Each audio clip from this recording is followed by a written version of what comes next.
Bismillahirrahmanirrahim. Assalamualaikum warahmatullahi wabarakatuh. Rabbi shrah li sadri wa yassir li amri wahlul 'uqdatam min lisani yafqahu qawli. Alhamdulillah, saya Habibah daripada kumpulan 2 yang telah diberi tugas untuk membuat pembentangan bagi tajuk apakah pengajaran yang dapat diambil daripada kejayaan Khulafaur Rasyidin. Baik, sebelum saya memulakan pembentangan ini, eloklah saya perkenalkan siapakah ahli kumpulan kami.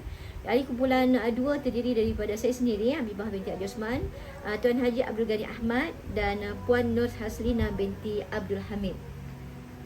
Baik, kami telah diberi amanah untuk membentangkan tajuk berkenaan dengan apakah pengajaran yang dapat diambil daripada kejayaan pemerintahan Khulafaur Rasyidin.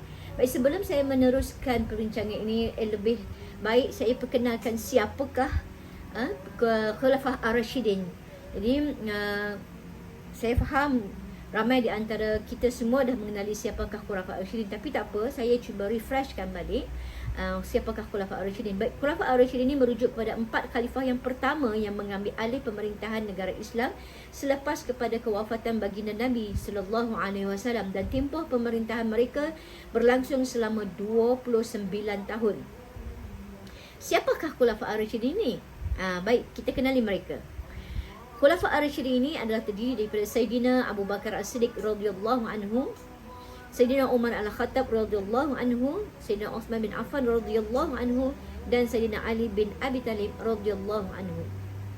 Dan mereka ini adalah merupakan sahabat Nabi yang terdekat dengan Rasulullah, dan mereka juga antara yang terawal memeluk agama Islam.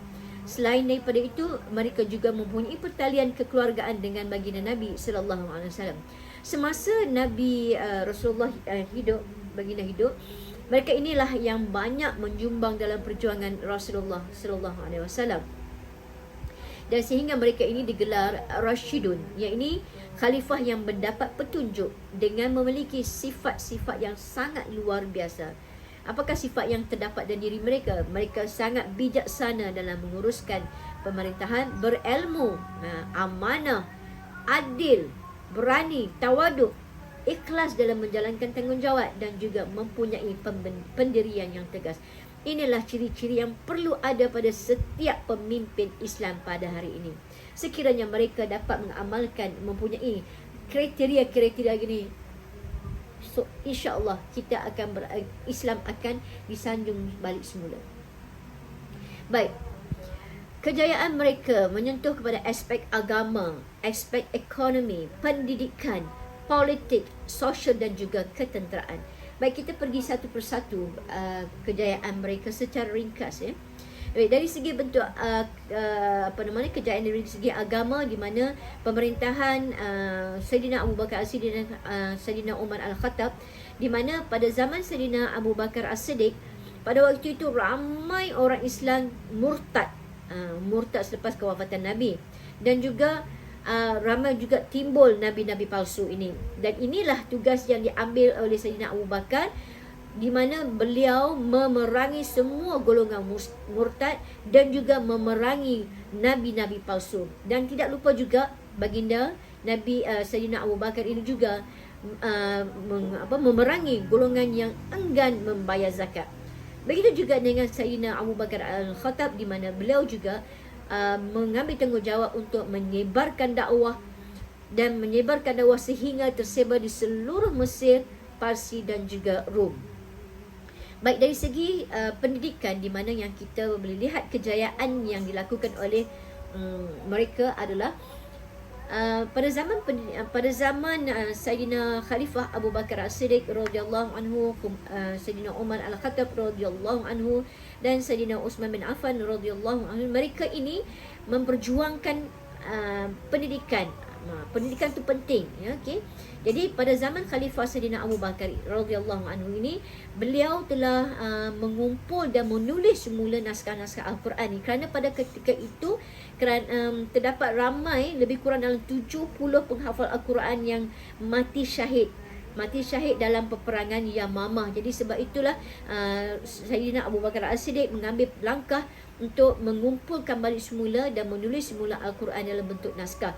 Dan apabila zaman Sayyidina Umar Al-Khattab pula, beliau telah menubuhkan sekolah khusus untuk kanak-kanak yang dinamakan iaitu Al-Kutab. Jadi pada zaman Khalifah Uthman bin Affan pula, beliau menyelaraskan balik semua bacaan Al-Quran dalam qiraat, di mana ada yang bangsa ini baca cara lain, bangsa ini baca dengan cara ini, dan juga pada waktu itu Al-Quran, tulisan-tulisan Al-Quran pada waktu itu tidak ada baris. Jadi Khulafa Uthman Affan, Sayyidina Uthman bin Affan inilah yang mengambil langkah untuk membuat penulisan semula dalam bentuk menggunakan bahasa Quraisy, di mana Al-Quran itu diberi nama sebagai Mushaf Uthmani. Yang mana hari ini kita membaca Al-Quran itulah daripada Sayyidina Uthman bin Affan.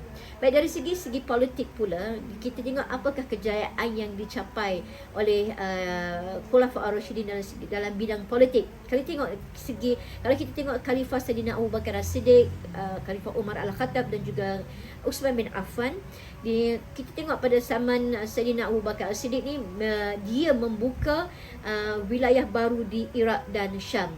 Manakala dari Sayyidina Umar Al-Khattab pula, beliau menubuhkan Majlis Syura, menubuhkan jabatan tentera, jabatan polis, jabatan pencekaian dan sebagainya.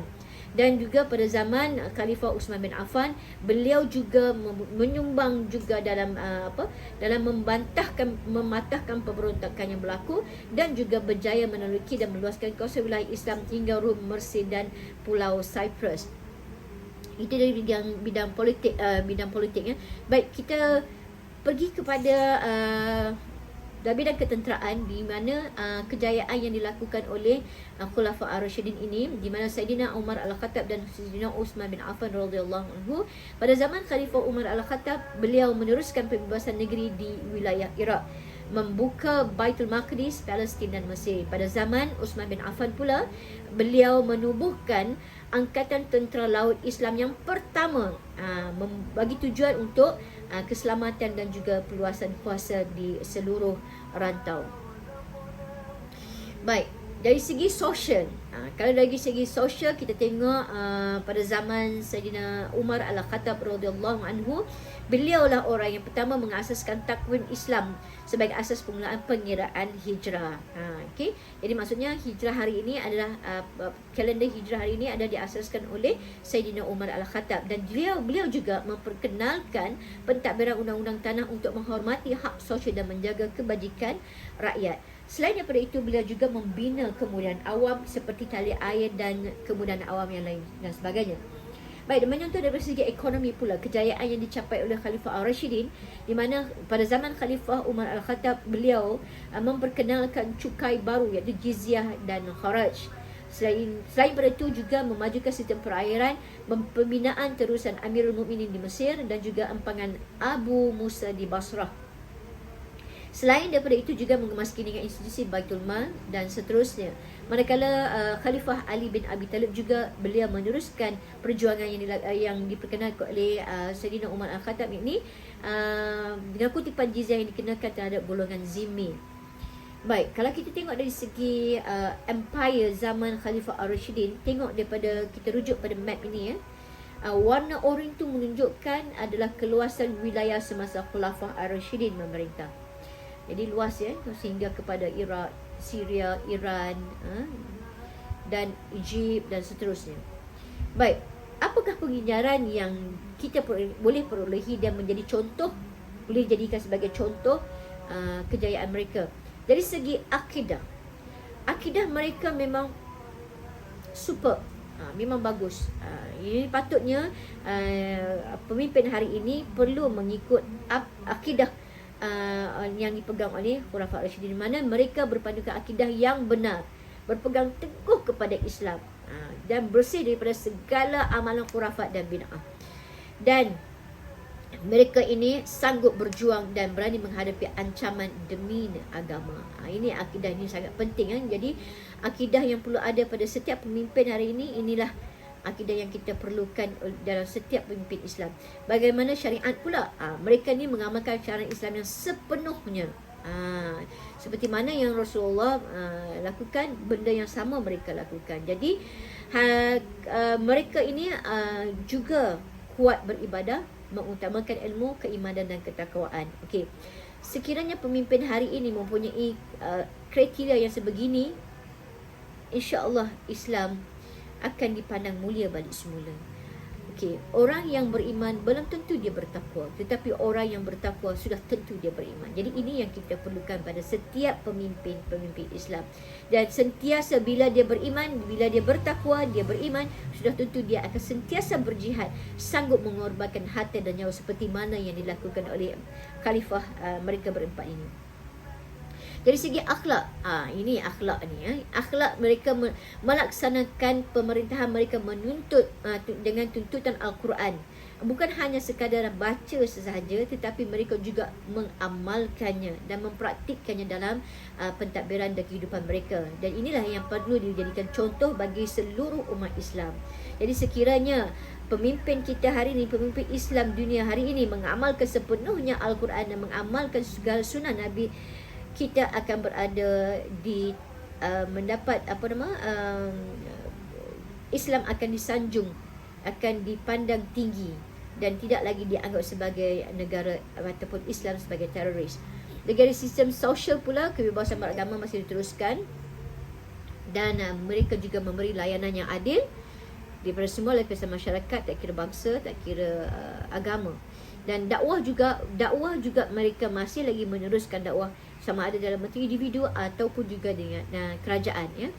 Dan mereka ini melakukan dengan bersungguh-sungguh. Baik, kita berhenti sebentar dan kita akan teruskan lagi dengan isu-isu yang menarik yang kita boleh bincangkan. Apakah yang kita boleh ambil teladan, iktibar daripada pemerintahan Khulafaur Rasyidin. Kita berhenti sebentar.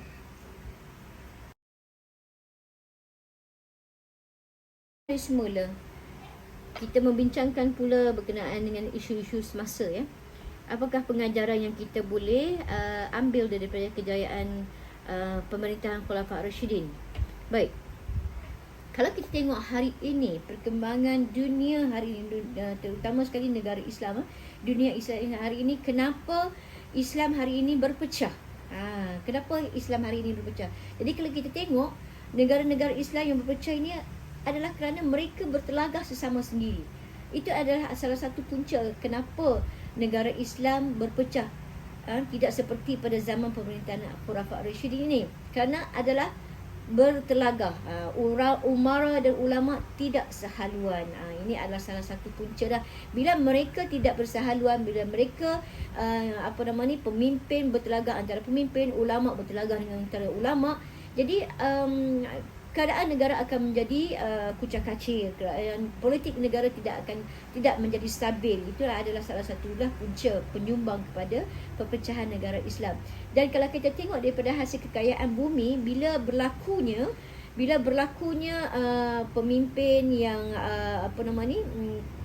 pemerintahan yang tidak stabil, pemimpin yang bergaduh antara sama-sama pemimpin, jadi kekayaan bumi ini tidak dapat diuruskan dengan baik sebab mereka tak boleh fokus.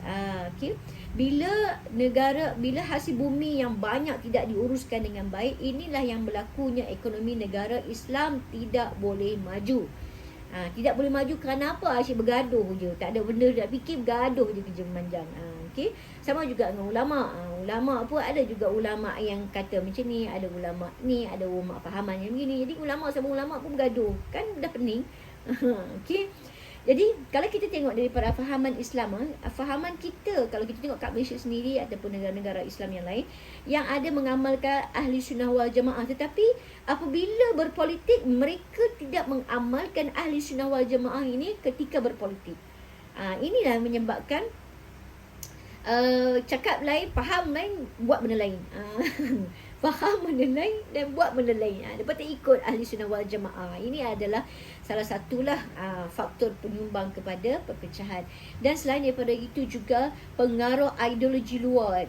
Pengaruh ideologi luar pun memain juga dengan peranan yang penting, di mana kita ni dimomokkan dengan Islam ni adalah teroris. Islam ni adalah teroris. Jadi kita makin lama tertekan dengan benda-benda yang macam ni. So ideologi luar ni yang menyebabkan kita negara Islam macam tertekan. Okay. Dan selain daripada itu, kehancuran institusi keluarga juga menyumbang kepada perpecahan negara Islam.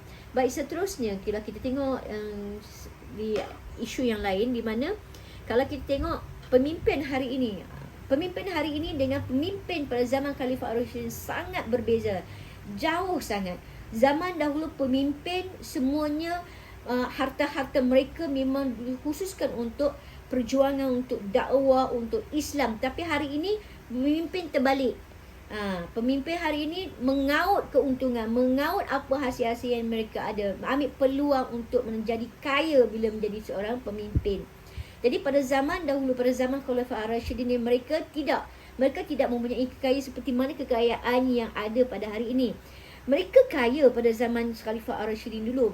Para sahabat memang sahabat yang kaya. Mereka memang orang kaya. Tetapi harta-harta mereka ini diberi kepada perjuangan agama, diberi kepada Islam fi sabilillah. Tapi hari ini pemimpin tidak berlaku. Pemimpin hari semuanya masuk poket sendiri, ahli kroni mereka. Sebab itulah bila terjadinya begini, Islam kita, orang Islam, pemimpin Islam dah tak jadi satu benda yang nak dibanggakan. Okay? Sangat sedikit kalau kita nak cari pemimpin yang betul-betul mempunyai ciri seperti mana Khalifah Ar-Rasyidin, Khalifah dulu. Okay, kalau kita tengok mereka hari ini lebih, pemimpin hari ini pemimpin yang rakus. Pemimpin yang rakus, lebih mementingkan dunia daripada akhirat. Betul. Memang ini memang berlaku. Pemimpin hari ini lebih kepada dunia, tidak kepada akhirat, dan tidak ikhlas dalam menjalani tanggungjawab mereka, dan juga tidak amanah. Hari ini ramai malu dengan pemimpin kita, terutamanya dekat Malaysia lah, menjadi satu bualan, satu dunia berkenaan dengan kes yang paling besar lah, iaitu kes 1MDB. Itu malu kita negara Islam mempunyai seorang pemimpin yang begitu dan tidak amanah. Ini yang kita bimbang. Dan rasuah dan serta juga penyelewengan yang berleluasa. Itulah antara salah satu punca kehancuran negara apabila pemimpin itu sendiri menjalankan rasuah. Okay, menyeleweng harta rakyat, menyeleweng keuangan negara. Okay, bila rasuah dan penyelewengan ini berleluasa, akan menyebabkan sesebuah negara itu boleh hancur. Okay. Dan rakyat juga tengok, kalau kita tengok hari ini, rakyat boleh dibeli, penyokong boleh dibeli. Semata-mata kerana untuk diri sendiri. Jadi rakyat juga memainkan peranan yang penting. Kalau rakyat juga faham, jangan ambil rasuah, jangan terlibat dengan rasuah dan sebagainya, benda ni kan boleh berlaku. Tetapi disebabkan akhlak. Jadi pemimpin juga perlu mempunyai akhlak yang baik, barulah rakyat boleh berakhlak yang baik. Dan seterusnya adalah pemimpin yang terpilih tidak semestinya berkebolehan. Hari ini kita tengok pemimpin dipilih berdasarkan apa? Populariti. Berdasarkan apa? Beli penyokong, beli undi. Ini yang kita tak nak. Inilah yang boleh menyebabkan berlakunya kerosakan akhlak, kerosakan dari segi kepimpinan negara Islam. Okey. Baik, kalau kita tengok dari segi ada satu artikel ni, Islam dipandang serong. Kenapa Islam dipandang serong? Ini semuanya akibat daripada pergolakan yang tidak berkesudahan. Bukan hanya sekadar di Malaysia saja, malah di Asia Barat. Kalau kita tengok di Asia Barat, hari ini banyak sangat berlaku pergolakan. Pemimpin-pemimpin tak bersatu, tak membantu negara-negara Islam yang lain. Baik. Jadi kalau kita tengok apa yang Rasulullah pernah khabarkan kepada kita, perselisihan dan perpecahan umat Islam memang tidak dapat dielakkan, kerana ia adalah yang dikhabarkan oleh baginda Nabi SAW. Dan apa yang Rasulullah bercakap ini bukanlah satu bentuk ramalan baginda. Ini telah berlaku di depan mata kita. Jadi apa yang kita perlu lakukan? Kan? Saya pun tak tahu. Baik, baginda sudah memberi cara bagaimana untuk menyelamatkan daripada situasi ini. Jadi sekiranya pemimpin Islam hari ini berpegang teguh kepada sunnah, berpegang teguh kepada Al-Quran, insya-Allah Islam akan naik balik semula. Tetapi hari ini ramai pemimpin-pemimpin Islam tidak mengikut apa yang Al-Quran sebut, tidak memegang apa yang sunnah Rasulullah. Sedangkan para ulama, para pendakwah-pendakwah juga ada berselisih pendapat. Okey. Baik. Jadi apa yang Rasulullah telah berpesan kepada kita, iaitu baginda sudah memberi cara untuk kita selamat daripadanya, iaitu berpegang dengan sunnahnya, termasuk sunnah khulafa ar-rasyidin. Okey. Dan seterusnya adalah pemimpin yang miskin akhlak. Jadi pemimpin yang miskin akhlak, macam mana dia katakan pemimpin akhlak? Kalau pemimpin ni miskin akhlak, itulah petaka yang paling besar lah. Petaka yang paling besar itu perpecahan umat yang sangat itu dah kira macam kritikal. Baik. Jadi iktibar yang kita boleh ambil daripada sejarah pemerintahan Khulafaur Rasyidin dari aspek akidah, akidah kehidupan berpandukan akidah yang benar. Jadi kita kena ambil pemimpin Islam perlu berpandukan kepada akidah yang benar. Bukan hanya setakat di mulut, tetapi perlu mengamalkannya, berpegang teguh dengan Islam. Okey, kalau Islam kata tak boleh buat, tak boleh buat. Pemimpin ketua negara, ketua nombor 1 negara perlu berpegang. Kalau Islam kata tak boleh, apa Nabi kata tak boleh, Al-Quran kata tak boleh, berpegang pada itu. Dan berusaha meningkatkan tahap keimanan kepada Allah. Okey, bila berusaha, para pemimpin semua ni berusaha untuk tahap meningkatkan tahap keimanan kepada Allah. Jadi amalan rasuah, amalan ampuh mengampuh, itu semua tak akan wujud. Tapi hari ini wujud kerana apa? Sebab tahap keimanan masih lagi di tahap yang tidak mencapai standard yang Allah Ta'ala punya. Baik, kesimpulannya adalah kalau kita tengok selagi umat Islam tidak kembali bersatu, dan tidak berpegang kepada ajaran Al-Quran dan Sunnah, maka tidak mungkin akan berulangnya kegemilangan yang dikecapi semasa zaman Khalifah Ar-Rasyidin. Dan yang apa yang kita lihat sekarang ini, akhlak itu ada tunjang kepada solusi. Kepimpinan, pemimpin dan rakyat itu adalah aset kemakmuran negara. Ibarat macam blockchain. Okay. Pemimpin dan rakyat itu adalah merupakan aset kemakmuran negara. Jadi kalau lahir pemimpin yang berakhlak, pemimpin yang mempunyai akhlak yang akidah yang bagus, berpegang teguh kepada Al-Quran dan Sunnah, insya-Allah rakyat juga akan mengikut jejak langkah pemimpin. Okey. Jadi sekiranya keadaan umat Islam di akhir zaman ni merata-rata, kita tengok di seluruh dunia pergolakan yang tidak ada kesudahan. Jadi apa yang digambarkan oleh Rasulullah, seumpama umat Islam ni ramai tetapi tidak kuat, ibarat seperti buih di lautan. Jadi apa yang kita perlu lakukan adalah berusaha supaya kita kukuhkan balik ukhuwah umat Islam, ekonomi umat Islam, keyakinan umat Islam, menjalankan tanggungjawab yang dengan amanah, jujur, dan itu sahaja yang saya boleh sampaikan. Dan yang paling penting, jauhi sifat bermuka-muka dalam masyarakat kerana ianya akan menyebabkan perpecahan. Baik, saya sudahi dengan wabillahi taufiq wal hidayah. Wassalamualaikum warahmatullahi wabarakatuh. Yang baik daripada Allah, yang kekurangan daripada saya sendiri. Assalamualaikum warahmatullahi wabarakatuh.